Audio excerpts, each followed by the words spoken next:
Você é um Zé Ninguém, Matheus. Minha filha merece coisa melhor. Meu nome é Matheus Ribeiro e eu tenho 37 anos. Passei os últimos 12 anos construindo uma empresa de private equity em São Paulo, fazendo investimentos que a maioria das pessoas nunca prevê. Eu opero através de empresas de fachada, fundos anônimos e holdings, que mantêm meu nome tão enterrado em papelada que até os advogados mais espertos levam meses para chegar até mim. É assim que eu gosto, limpo, invisível, poderoso. Mas naquele momento, de pé na cozinha do meu sogro, observando-o balançar sua xícara de café como se estivesse regendo uma orquestra de insultos, eu me sentia tudo, menos poderoso. Você está prestes a escutar uma história de amor e vingança. Por gentileza, se inscreva no canal e comente de que região você assiste o vídeo. Isso ajuda muito o nosso trabalho. A cozinha tinha aquele cheiro característico de café premium que Roberto insistia em importar, misturado com o aroma adocicado de pão francês torrado. A luz da manhã entrava pelas janelas amplas, iluminando o mármore impecável da ilha central, onde ele se apoiava como um juiz prestes a dar sua sentença. Eu podia sentir o suor frio começando a se formar nas minhas costas, não de medo, mas de uma raiva contida que vinha se acumulando há anos. Roberto Medeiros me chamava de inútil há 3 anos. Em todo jantar de família, todo feriado, toda vez que eu entrava pela porta da frente dele. Ela poderia ter se casado com o filho do Dr. Alencar. Ele continuou gesticulando em direção à minha esposa. Laura, mas não, ela escolheu você, um homem que nem nos conta o que realmente faz da vida. Observei as veias saltarem no pescoço dele enquanto falava, seu rosto adquirindo aquele tom avermelhado, que sempre precedia seus ataques mais venenosos. Roberto tinha o hábito irritante de mastigar chicletes durante essas tiradas. O som do maxilar estalando pontuava cada insulto como um tambor marcando o ritmo da minha humilhação. Laura estava sentada à mesa do café da manhã, mexendo os ovos no prato. Ela nunca levantou o olhar, nunca disse uma palavra. Apenas continuou mexendo naqueles malditos ovos como se eles tivessem a resposta para tudo de errado em nosso casamento. O garfo dela raspava contra a porcelana em um padrão constante, circular, hipnótico. Eu havia contado 27 movimentos circulares desde que Roberto começara seu último discurso. O Matheus trabalha no mercado financeiro. Pai, ela finalmente murmurou ainda sem me encarar. Sua voz tinha aquela qualidade fina, quase quebradiça, que eu havia aprendido a reconhecer. Era a voz que ela usava quando queria que uma conversa terminasse, sem ter que realmente confrontar ninguém. Era a voz da rendição. Mercado financeiro? Roberto zombou, cuspindo um pedaço de chiclete no lixo com precisão ensaiada. Você sabe o que isso significa? Nada. Poderia estar vendendo seguros pelo que sabemos. Poderia estar gerenciando a aposentadoria dos outros em algum escritório de galeria comercial. Eu o observei andar de um lado para o outro, em volta da sua ilha de granito na cozinha, seu rosto ficando mais vermelho a cada volta. Seus sapatos italianos feitos sob medida estralavam contra o piso de madeira importada. Cada passo era uma declaração de superioridade, cada movimento calculado para me lembrar que eu estava em seu território, respirando seu ar, casado com sua filha. Este era Roberto Medeiros, fundador e CEO da Bionexus, uma empresa de biotecnologia em dificuldades que não dava lucro real há 4 anos. Ele herdou dinheiro da construtora de seu pai e achava que isso o tornava algum tipo de gênio financeiro. Mas dinheiro herdado tem um cheiro diferente do dinheiro conquistado. Tem o cheiro de arrogância não merecida, de confiança construída sobre fundações que outros cavaram. O que Roberto não sabia era que eu vinha acompanhando os relatórios financeiros de sua empresa há 8 meses.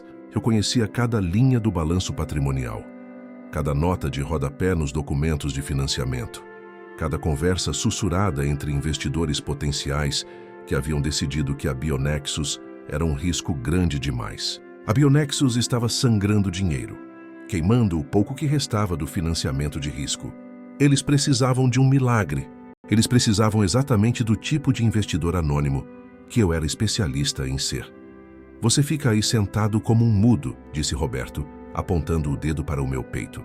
O dedo dele tremia ligeiramente, um pequeno sinal de que até sua própria confiança tinha rachaduras. Homens de verdade se pronunciam. Homens de verdade se defendem. Eu queria perguntar se homens de verdade também demitiam funcionários leais para esconder suas próprias decisões empresariais desastrosas. Queria perguntar se homens de verdade humilhavam seus genros para desviar a atenção de suas próprias falhas. Mas eu já tinha aprendido que com pessoas como Roberto, as palavras eram desperdiçadas. O que eles entendiam era a consequência.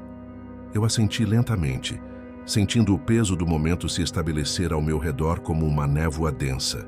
O senhor está certo, Sr. Medeiros. A cozinha ficou em silêncio. O tipo de silêncio que parece sugar o oxigênio do ar. Até o refrigerador de última geração pareceu parar de zumbir. Laura finalmente levantou o olhar do prato, com a confusão estampada no rosto. Seus olhos, aqueles mesmos olhos castanhos que me fizeram me apaixonar há 5 anos, agora carregavam algo diferente.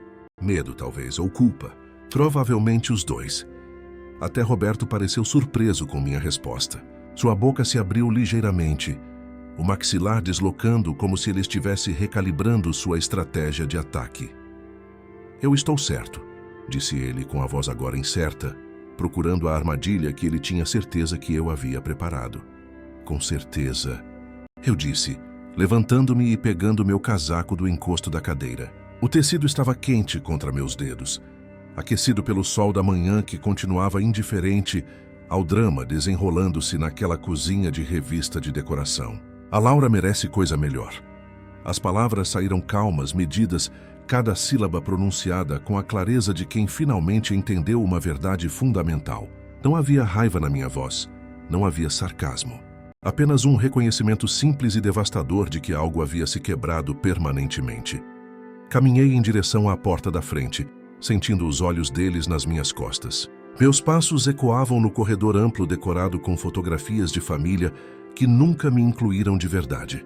Quando alcancei a maçaneta, ouvi a cadeira de Laura arrastar no chão com um rangido agudo, que parecia gritar a urgência que sua voz não conseguia transmitir.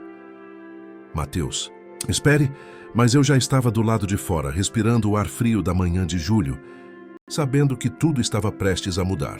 O ar tinha aquele cheiro característico de São Paulo pela manhã, uma mistura de escapamento de ônibus, pão sendo assado na padaria da esquina e o ozônio fresco que antecede a chuva. Eu respirei fundo, enchendo meus pulmões com a promessa de liberdade. Eu conheci a Laura há 5 anos, em uma conferência em Campinas. A sala de conferências estava lotada, o ar-condicionado lutando contra o calor gerado por 200 profissionais amontoados para ouvir as últimas inovações em terapia genética. Eu estava na 5ª fila, revisando documentos de investimento no meu tablet, meio prestando atenção às apresentações. Então Laura subiu ao palco. Ela estava apresentando uma pesquisa sobre aplicações de terapia genética, brilhante e apaixonada por seu trabalho em uma pequena empresa de biotecnologia. Suas mãos se moviam enquanto ela falava, desenhando moléculas imaginárias no ar, seus olhos brilhando com aquela intensidade que só vem de alguém que realmente ama o que faz. Eu me peguei inclinando para a frente, esquecendo completamente os documentos no meu colo. Eu estava lá porque considerava investir no setor de tecnologia médica. O que eu não esperava era me apaixonar pela apresentadora. Depois da palestra, eu a abordei na mesa de café. Minha primeira linha foi terrível.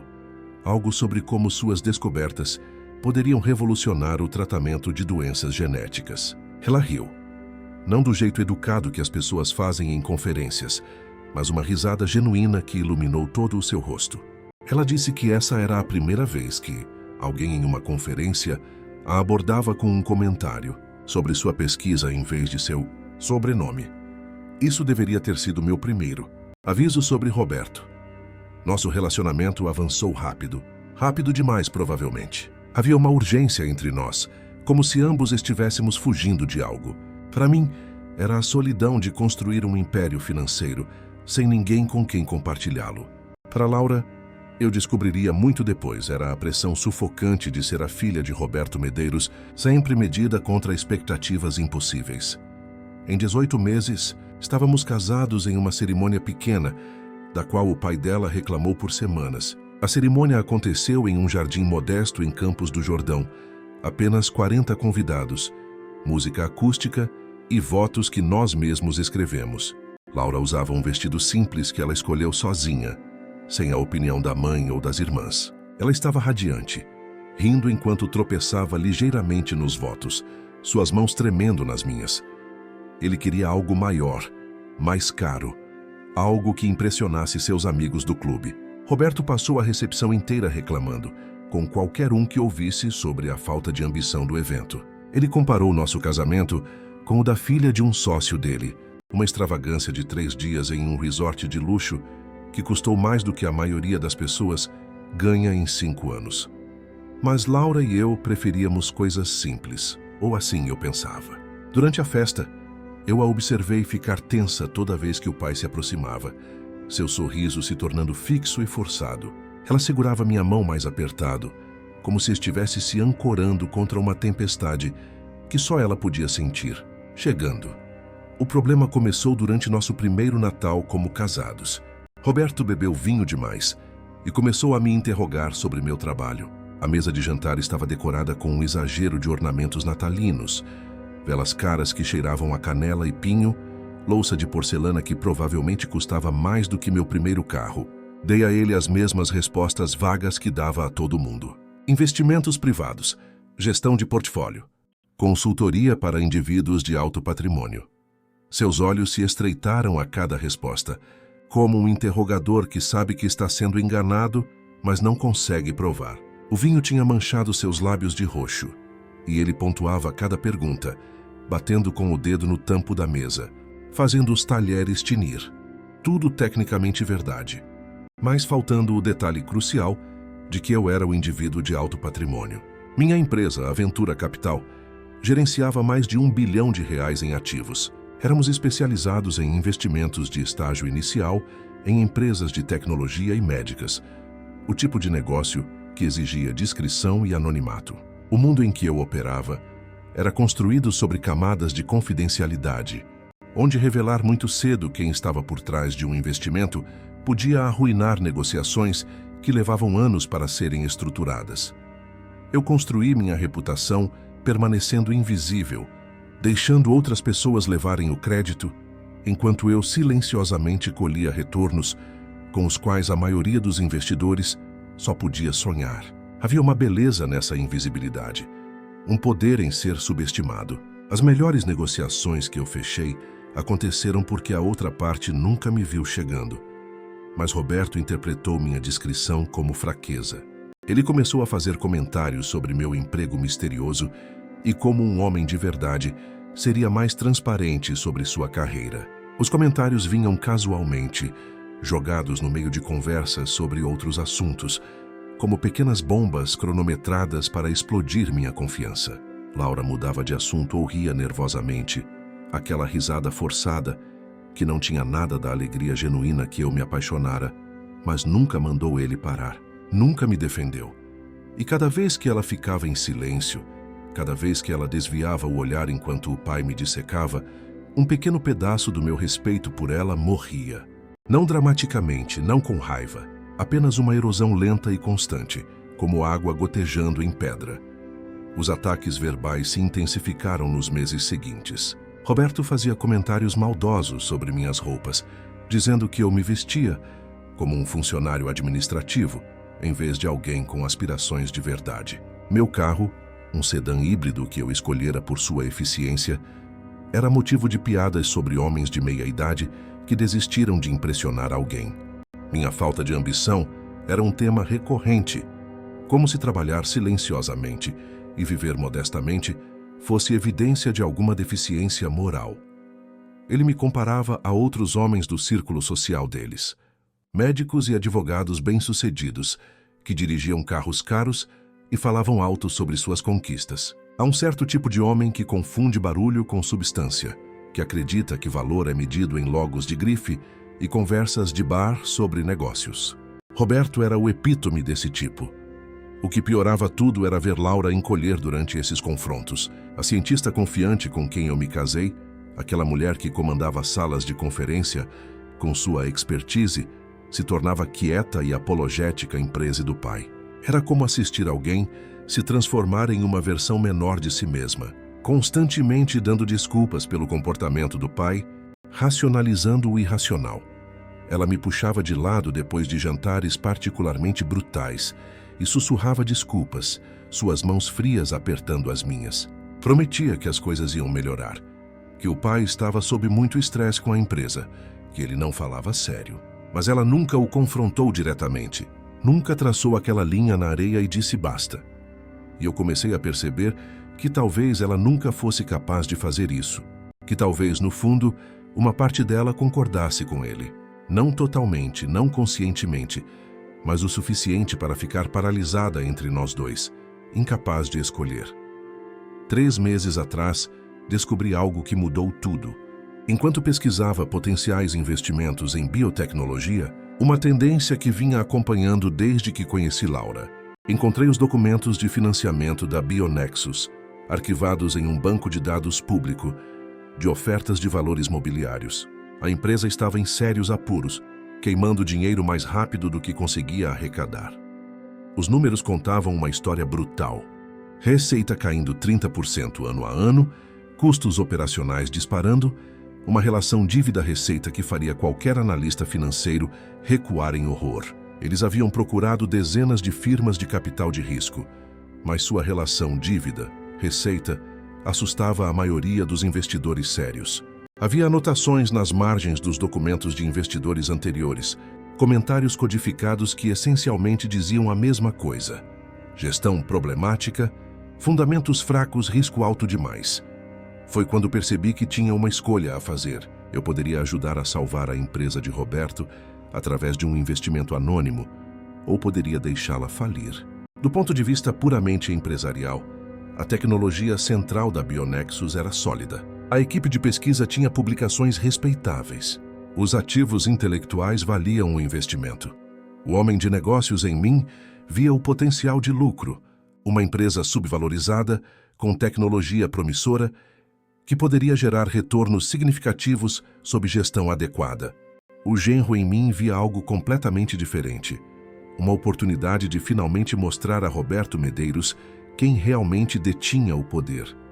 Iniciei o processo de diligência prévia, mantendo minha identidade enterrada sob camadas de estrutura corporativa. Usei 3 subsidiárias diferentes, cada uma registrada em jurisdições separadas, cada uma com sua própria papelada e representação legal. Roberto nunca saberia que sua salvação estava sentada à sua mesa de jantar, ouvindo seus insultos, observando sua filha permanecer em silêncio enquanto ele destruía sistematicamente o marido dela. Havia uma ironia deliciosa nisso. Enquanto Roberto me chamava de fracassado, eu estava revisando os documentos financeiros que provariam que ele era incompetente. Enquanto ele zombava da minha falta de ambição, eu estava estruturando um investimento que salvaria tudo pelo qual ele trabalhara. Enquanto ele me tratava como lixo, eu segurava o futuro dele nas minhas mãos. E a cada jantar, a cada insulto, eu me perguntava se deveria apertar ou soltar. O ponto de ruptura veio 3 semanas atrás, durante o jantar de aniversário de Laura.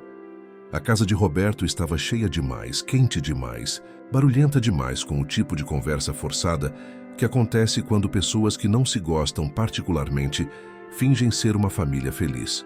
Estávamos na casa de Roberto, e ele havia convidado seu cunhado, Horácio, um cirurgião cardíaco que adorava falar sobre sua casa de férias em Campos do Jordão, e seu novo consultório particular que atendia executivos dispostos a pagar preços premium por discrição.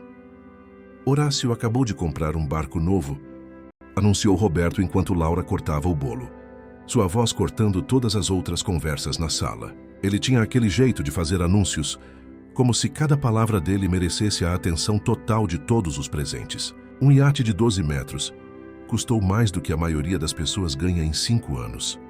Horácio riu e deu um tapinha no meu ombro com força desnecessária, o tipo de toque que estabelece dominância disfarçado de camaradagem. Seu hálito cheirava a uísque caro e arrogância barata. E você, Matheus? Alguma grande compra recentemente? Carro novo e imóvel de investimento.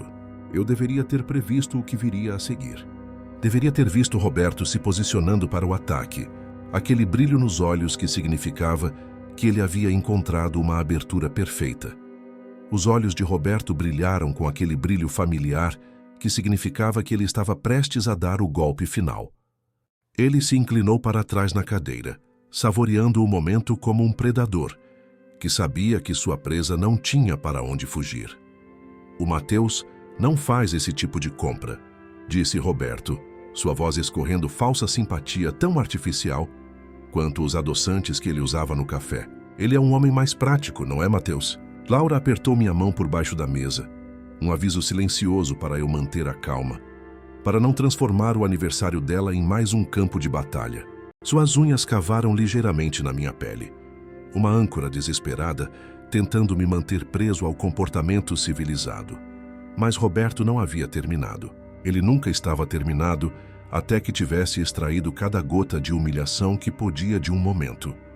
Quer dizer, vamos ser honestos aqui, ele continuou, sua voz ficando mais alta, garantindo que todos na sala pudessem ouvir cada palavra. Minha filha é uma cientista brilhante. Ela publicou em grandes revistas, palestra em conferências internacionais. Ela poderia ter se casado com qualquer um médico, um advogado, alguém com perspectivas reais. Em vez disso, ela se contentou com... Ele gesticulou vagamente em minha direção, como se eu fosse uma mancha em sua linha de visão. Bem, todos nós cometemos erros. A sala ficou em silêncio. O tipo de silêncio constrangido que acontece quando as pessoas testemunham crueldade e não sabem se devem intervir ou fingir que não viram nada. Alguém tossiu nervosamente. Um copo tilintou contra uma mesa. A mão de Laura ficou frouxa na minha, e de alguma forma, aquilo doeu mais do que qualquer coisa que Roberto havia dito. Horácio olhava para o bolo como se fosse a coisa mais fascinante que já tinha visto, estudando as rosas de glacê como se fossem amostras cirúrgicas. A irmã de Laura estava digitando furiosamente no celular, fingindo estar ocupada demais para ter ouvido. A mãe dela simplesmente olhava para o colo, como sempre fazia quando Roberto se tornava insuportável. E Roberto sentou-se com um sorriso satisfeito, cruzando os braços sobre o peito, esperando minha reação como um boxeador, esperando seu oponente se levantar para mais um round. Eu olhei para Laura, olhei de verdade para ela, como se a estivesse vendo pela primeira vez em meses. Ela estava encarando o colo, o rosto corado de vergonha, mas não vergonha pelo comportamento do pai. Não raiva por ele ter destruído sua celebração. Não indignação por ele ter humilhado seu marido na frente de toda a família dela. Não, era vergonha por mim por ser casada com alguém que o pai dela considerava inferior. E naquele momento, vi toda a verdade do nosso casamento desenrolar-se como um mapa que eu tinha estado lendo de cabeça para baixo. Foi quando entendi que isso não ia melhorar. Laura não ia me defender, porque no fundo, ela concordava com ele. Talvez não completamente, talvez não conscientemente, mas o suficiente para ficar em silêncio. O suficiente para deixá-lo me destruir na frente da família dela. O suficiente para que cada insulto fosse validado pela sua inação. A decisão que eu vinha adiando por meses cristalizou naquele momento. Ela estava clara e fria e absolutamente certa. Levantei-me devagar, coloquei meu guardanapo cuidadosamente na mesa, alisando as dobras com dedos que não tremiam. Olhei diretamente para Roberto, segurando seu olhar até que o sorriso dele começasse a vacilar. O senhor está absolutamente certo, eu disse, minha voz calma e medida e completamente desprovida de emoção. Ela merece coisa melhor. Beijei Laura na testa, sentindo ela estremecer sob meus lábios. Sua pele estava fria, e eu podia sentir seu pulso acelerado na têmpora. Peguei meu casaco do encosto da cadeira e saí da sala de jantar, atravessando o corredor, onde fotografias de família me olhavam com rostos sorridentes que nunca incluíram o meu de verdade. Atrás de mim, ouvi Laura chamar meu nome, um som fino e assustado que poderia ter me feito parar 6 meses atrás, mas não naquele momento. Naquele momento, tudo o que eu ouvia era o eco de 3 anos de silêncios. 3 anos de ela escolhendo a paz em vez de mim, escolhendo a aprovação do pai em vez da dignidade do marido. Eu tinha trabalho a fazer. O caminho para casa me deu tempo para pensar. As ruas de São Paulo passavam pela janela em um borrão de luzes e sombras, e pela primeira vez em meses, minha mente estava perfeitamente clara. Não havia dúvida, não havia hesitação, apenas uma certeza fria e dura sobre o que precisava acontecer a seguir. Por meses, Eu vinha preparando os documentos de investimento para a Bionexus, um pacote de financiamento de 75 milhões de reais que salvaria a empresa de Roberto e garantiria sua aposentadoria confortável. A papelada estava impecável, revisada por 3 diferentes escritórios de advocacia, estruturada para dar à Bionexus não apenas um resgate financeiro, mas uma fundação para crescimento real. Só precisava da minha assinatura. Parei na minha garagem. Desliguei o motor e fiquei sentado no carro por 10 minutos, olhando para as paredes vazias, ouvindo o motor esfriar com cliques e estalos metálicos. Minha decisão estava tomada, mas eu a revisei mentalmente uma última vez, procurando falhas em minha lógica, procurando sinais de que estava agindo por emoção em vez de razão. Não encontrei nenhum. Eu não ia assinar aqueles documentos. Na verdade, eu ia fazer algo muito mais satisfatório. Eu ia deixar Roberto Medeiros aprender exatamente como era precisar de alguém que ele considerava um Zé Ninguém. E quando ele finalmente entendesse quem eu realmente era, quando ele percebesse que sua salvação financeira tinha estado sentada à sua mesa de jantar o tempo todo, seria tarde demais para qualquer coisa além de arrependimento. A vingança perfeita não é explosiva, é cirúrgica. E eu estava prestes a realizar a operação mais precisa da minha carreira. Na manhã seguinte, liguei para meu advogado, Dr. Jaime Moraes, antes mesmo das 7 da manhã. Jaime era um veterano do mercado financeiro.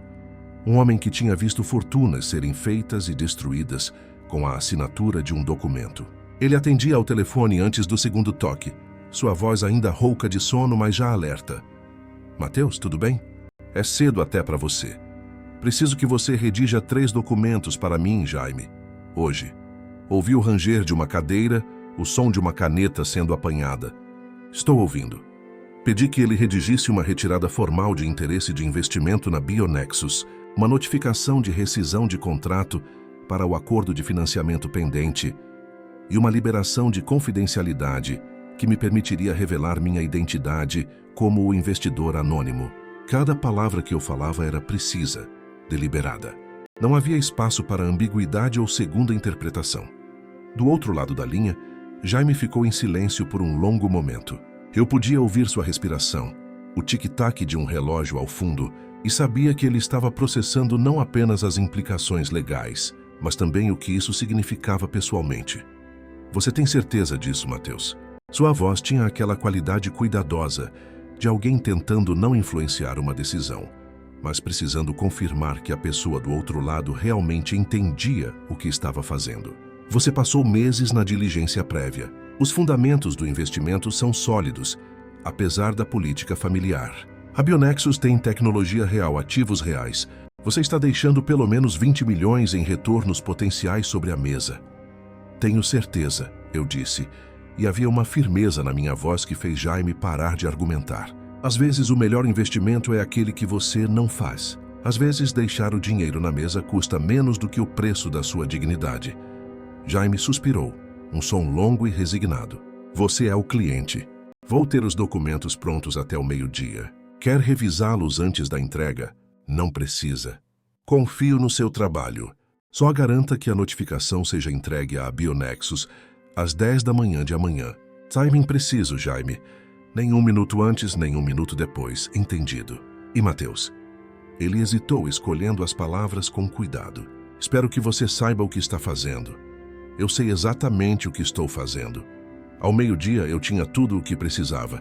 Jaime entregaria a notificação de retirada à Bionexus exatamente às 10 da manhã do dia seguinte. Eu queria que Roberto tivesse um dia inteiro para entrar em pânico antes de entender o que havia acontecido. Queria que ele sentisse o chão desabar sob seus pés, que experimentasse aquela sensação de impotência total de estar à mercê de forças que ele não podia controlar. Passei a tarde no meu escritório, olhando para a cidade através das janelas do 20º andar. São Paulo se estendia diante de mim, uma selva de concreto e ambição onde fortuna mudavam de mãos todos os dias. Lá embaixo, milhões de pessoas lutavam para sobreviver, para prosperar, para deixar sua marca. E aqui em cima, eu estava prestes a alterar fundamentalmente o curso da vida de um homem com nada além de minha assinatura ausente em um documento. Havia poder nisso. Um poder que fazia minha antiga necessidade de aprovação de Roberto parecer patética em comparação. Naquela noite, Laura chegou em casa por volta das 8. Ela estava na casa da irmã desde o jantar de aniversário, provavelmente sendo consolada, provavelmente ouvindo toda a família racionalizar o comportamento de Roberto, como sempre faziam. Ela entrou pela porta com olhos vermelhos de tanto chorar, o cabelo preso em um rabo de cavalo desleixado, usando as mesmas roupas de 2 dias atrás. Pela postura dela, mãos torcendo a alça da bolsa, ombros curvados como se estivesse se protegendo de um golpe. Percebi que estivera chorando, mas eu já tinha passado do ponto em que as lágrimas dela me moviam. Precisamos conversar, disse ela, sentando-se na cadeira à minha frente em nossa sala de estar. Ela escolheu a cadeira em vez do sofá, onde costumávamos sentar juntos. Até na geografia da conversa havia distância. Tudo bem. Meu pai me ligou hoje. Ela olhou para as mãos, incapaz de me encarar. Ele está preocupado por ter ido longe demais na outra noite. Eu quase ri. Preocupado? Depois de 3 anos de insultos ininterruptos, Roberto estava preocupado? Não, ele não estava preocupado. Ele estava calculando, percebendo que talvez tivesse finalmente ultrapassado um limite que não podia ser desfeito. Ele quer se desculpar, Laura continuou, sua voz ganhando um pouco de urgência, como se a palavra desculpar pudesse consertar anos de dano. Talvez pudéssemos jantar neste fim de semana só nós 3. Recomeçar. Ele realmente sente muito, Mateus. Ele fica assim às vezes. É o estresse do trabalho, a pressão da empresa. Estudei o rosto dela, procurando qualquer sinal de que ela entendia o que realmente havia acontecido. Procurando alguma centelha de raiva pelo comportamento do pai. Algum reconhecimento de que anos de abuso verbal não podiam ser apagados com um jantar desconfortável e um pedido de desculpas forçado.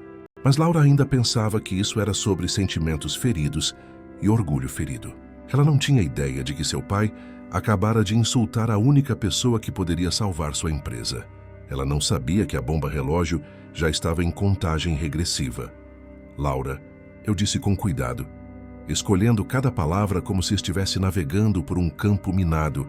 Há quanto tempo você tem vergonha de mim? A pergunta a pegou de surpresa. Seu rosto ficou pálido, a boca se abrindo e fechando sem som. O quê? Eu não tenho vergonha. Mateus, como você pode pensar isso? Você nunca disse uma vez para seu pai parar de me insultar.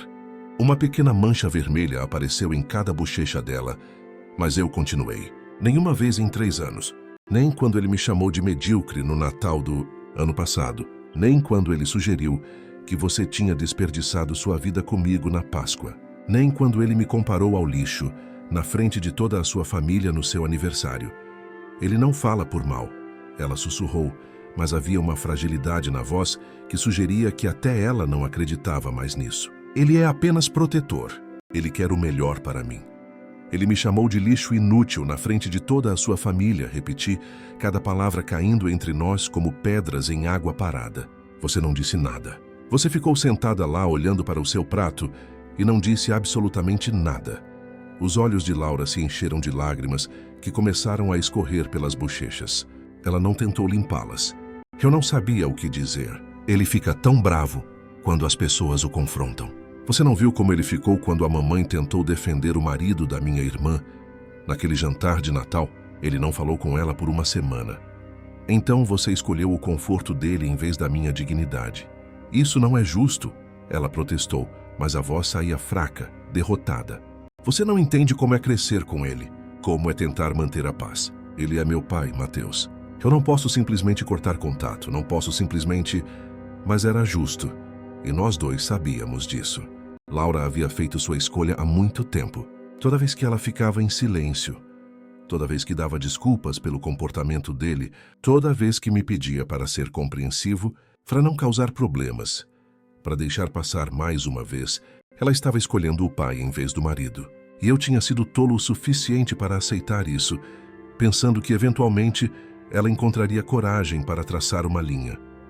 Eu te amo, disse ela, e as palavras quebraram no meio, despedaçadas pela emoção. Isso de alguma forma tornou tudo pior, porque eu sabia que era verdade. Ela me amava, apenas não o suficiente. Eu sei que você ama, respondi suavemente, e pela primeira vez desde que a conversa começara, senti algo se quebrar dentro de mim também. Mas o amor não é suficiente quando você não luta por ele. Amor sem ação é apenas sentimento, Laura. E sentimentos não constroem casamentos. Escolhas constroem casamentos. Ela ficou sentada lá, chorando silenciosamente, e eu me forcei a não ir até ela, a não consolá-la como tinha feito centenas de vezes antes. Porque dessa vez era diferente. Dessa vez não havia volta. "O que você quer que eu faça?" Ela finalmente perguntou, sua voz mal acima de um sussurro. "Diga o que fazer e eu faço. Eu vou falar com ele. Vou fazer ele entender que ele não pode mais me tratar assim." Mas já era tarde demais para isso. Os documentos estavam preparados. O plano estava em movimento. E mesmo que eu pudesse parar tudo com uma simples ligação telefônica, eu sabia que não ia fazer isso. Porque isso nunca foi apenas sobre Roberto aprender uma lição. Foi sobre eu finalmente entender meu próprio valor. Não quero que você faça nada, Laura. Quero que você entenda que escolhas têm consequências. E depois de 3 anos de escolher o conforto do seu pai, em vez da dignidade do seu marido, as consequências finalmente chegaram. Ela saiu 1 hora depois, levando apenas uma pequena mala com algumas roupas. Disse que ia ficar com a irmã por alguns dias, para nos dar tempo para pensar. Mas ambos sabíamos que ela não voltaria. Não de verdade. Mesmo que continuássemos casados, mesmo que fôssemos à terapia e resolvêssemos nossos problemas superficiais, sempre haveria uma parte dela que me veria através dos olhos do pai. Sempre haveria aquela semente de dúvida, aquela voz sussurrando que talvez Roberto estivesse certo, que talvez ela realmente tivesse se contentado com menos do que merecia. Observei da janela enquanto ela colocava a mala no carro, seus movimentos lentos e pesados. Ela olhou para cima uma vez, nossos olhos se encontrando através do vidro, e vi nela tudo o que poderia ter sido e nunca seria. Então ela entrou no carro e se foi, as luzes traseiras desaparecendo na noite de São Paulo. Na manhã seguinte acordei cedo e fui para o meu escritório. A cidade estava apenas começando a despertar, o tráfego ainda leve, o céu tingido com tons de rosa e laranja que logo seriam engolidos pela poluição urbana. Havia uma clareza naquela hora da manhã, uma sensação de possibilidades, antes que o dia se tornasse complicado com decisões e consequências. Exatamente às 10 da manhã, liguei para Jaime para confirmar que a notificação de retirada havia sido entregue à Bionexus. Sua secretária assinou pelo documento às 10h02, ele disse, e eu podia ouvir o rangido de sua cadeira enquanto ele se recostava. Foi entregue diretamente ao escritório de Roberto Medeiros. Imagino que ele esteja lendo agora. Obrigado, Jaime. Mateus, ele hesitou e eu podia sentir o peso de palavras não ditas pressionando através da linha telefônica. Seja qual for sua razão para fazer isso, espero que valha a pena. Vai valer. 20 minutos depois, meu telefone tocou. O nome de Laura piscava na tela, e por um momento considerei não atender. Mas curiosidade venceu cautela. Precisava saber como Roberto havia reagido, ver se ele havia entendido a magnitude do que acabara de acontecer. Mateus. A voz de Laura estava trêmula, oscilando entre pânico e incredulidade. Aconteceu uma coisa. A empresa do meu pai acabou de perder seu principal investidor. 75 milhões de reais. O advogado deles acabou de entregar uma notificação formal de retirada. Ele está completamente arrasado. Está trancado no escritório dele, gritando ao telefone com todo mundo. Sinto muito por ouvir isso, eu disse, mantendo minha voz cuidadosamente neutra. Meus dedos tamborilavam no braço da cadeira, um ritmo constante que combinava com meu coração. Os advogados não dizem a ele quem desistiu. Laura continuou, as palavras saindo em uma torrente desesperada. Disseram que era um grupo de investimento anônimo, mas agora estão alegando quebra de termos de confidencialidade ou algo assim. Mateus, isso é terrível. Meu pai está falando em falência. Ele disse que sem esse investimento, a empresa tem no máximo 3 meses. 3 meses até tudo desmoronar. Fiquei quieto, ouvindo a respiração dela do outro lado da linha, rápida e superficial. Podia imaginá-la na casa da irmã, andando de um lado para o outro, mordendo a unha como sempre fazia quando estava nervosa. A ironia da situação era tão perfeita que era quase poética. Mateus, eu sei que você trabalha no mercado financeiro. Você acha que... Você poderia talvez perguntar por aí, ver se alguém sabe alguma coisa sobre esse grupo de investimento? Quem eles são? Por que desistiram? Talvez se meu pai pudesse falar com eles diretamente, explicar a situação, eles reconsiderassem. A ironia era quase perfeita demais. Ela estava me pedindo para ajudar a encontrar o investidor que poderia salvar seu pai, sem saber que estava falando com ele. Estava implorando ao homem que segurava o futuro de Roberto nas mãos para procurar uma solução que só eu podia fornecer. Vou ver o que posso fazer, eu disse, e até para mim minha voz soava distante, como se pertencesse a outra pessoa. Vou fazer algumas ligações, conversar com alguns contatos, mas Laura, você precisa entender que o mundo dos investimentos é complicado. Grupos anônimos existem por uma razão. Se eles decidiram se retirar, geralmente é porque viram algo nos números que não gostaram. Mas 3 meses, Matheus. Ela estava chorando agora, soluços entrecortados quebrando suas palavras. Ele vai perder tudo. A empresa que ele construiu, a reputação dele, tudo. E os funcionários, pense nos funcionários. 23 famílias vão ficar sem emprego. Eu sei, e realmente sinto muito por eles. Mas isso não é culpa minha, Laura. Eu sei, só... Por favor, tente. Por mim. Depois de desligar, fiquei olhando para o telefone por um longo tempo. Parte de mim, uma parte pequena e cada vez menor, queria ligar de volta e contar a verdade. Queria ouvir a reação dela quando descobrisse quem eu realmente era. Mas isso estragaria a revelação que eu havia cuidadosamente orquestrado. Redigi 2 mensagens de texto e as agendei para serem enviadas na manhã seguinte. A primeira iria para Laura, a segunda para Roberto. Ambas chegariam exatamente às 10 da manhã, juntamente com uma terceira mensagem do escritório de Jaime Moraes, oficialmente liberando as informações sobre minha identidade como o investidor retirado. A mensagem para Laura era simples. Você pediu para eu procurar informações sobre o investidor anônimo. Olhe a próxima mensagem. Para Roberto, escrevi algo mais direto. Senhor Medeiros, o Zé Ninguém que estava sentado à sua mesa de jantar era o único homem que podia salvar sua empresa. Atenciosamente, Matheus Ribeiro, CEO da Ventura Capital. Revisei as mensagens 3 vezes antes de agendá-las, ajustando cada palavra até que ficassem perfeitas. Simples, diretas, devastadoras. Até a tarde de amanhã, todos saberiam exatamente com quem estavam lidando. Naquela noite, revisei os arquivos da Bionexus mais uma vez. Não porque precisasse confirmar minha decisão, mas porque queria entender completamente a extensão da incompetência de Roberto. O que encontrei confirmou tudo o que eu suspeitava sobre a perspicácia dele para os negócios, ou melhor, a falta dela. A empresa vinha perdendo dinheiro havia 18 meses, desde o lançamento de um produto fracassado que Roberto insistiu em levar adiante, apesar dos avisos de sua equipe de pesquisa. Os memorandos internos contavam uma história clara. Cientistas experientes apresentando dados que mostravam que o produto não estava pronto, Roberto descartando suas preocupações como pessimismo acadêmico, a equipe de marketing alertando que o mercado não estava preparado, Roberto insistindo que seus instintos estavam corretos. Ele ignorou seus próprios cientistas, convencido de que seus instintos de negócio, alimentados por décadas de arrogância e sucesso não merecido, eram superiores à expertise técnica deles. O desastre resultante custou à Bionexus sua parceria com 2 grandes empresas farmacêuticas e quase 15 milhões de reais em custos de desenvolvimento desperdiçados.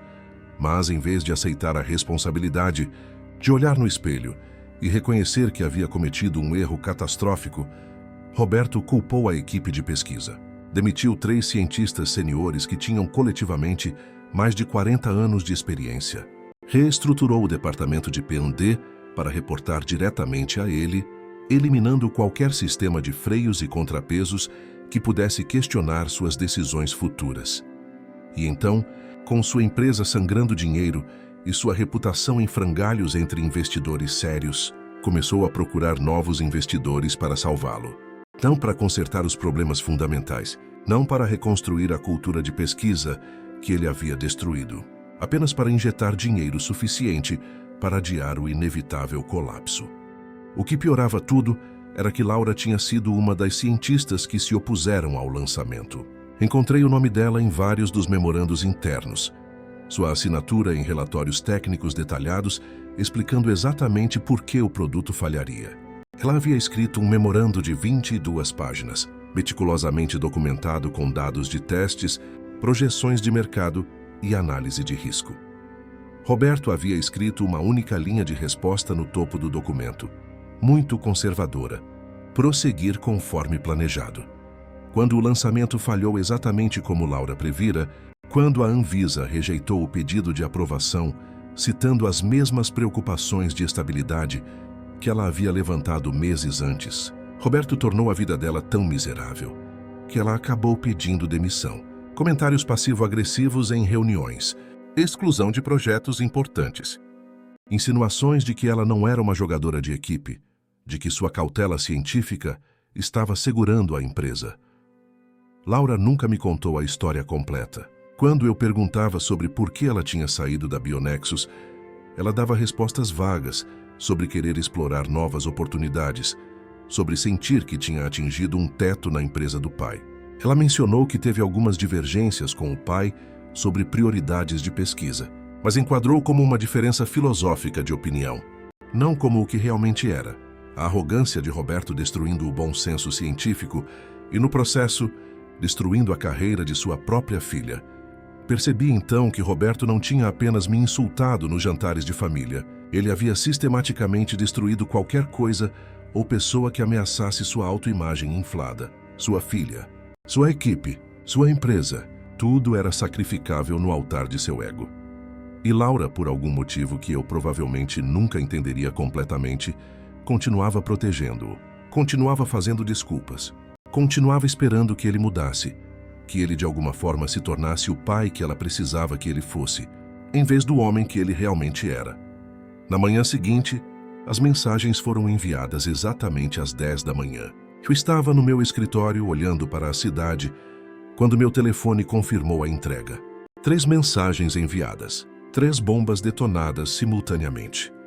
Imaginei Roberto em seu escritório, lendo a mensagem no telefone, o choque inicial dando lugar à raiva, depois ao pânico.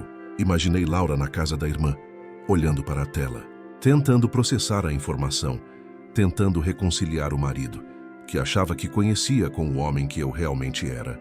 Meu telefone tocou 9 minutos depois. Roberto, como esperado.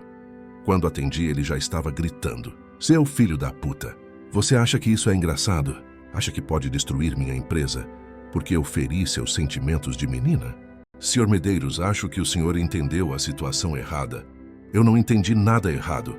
Ele estava respirando pesadamente, cada expiração carregada de raiva mal contida. A Laura me contou tudo. Você é o investidor. Você é quem desistiu. Você planejou isso desde o começo, não foi? Sentou-se à minha mesa, ouviu minhas opiniões. Tudo isso enquanto planejava me esfaquear pelas costas. Correto sobre minha identidade. Incorreto sobre o planejamento.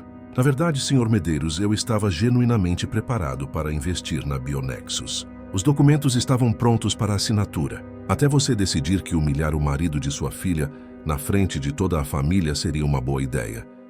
Retry Claude can make mistakes. Please double-check responses. Sonnes vezes point fact.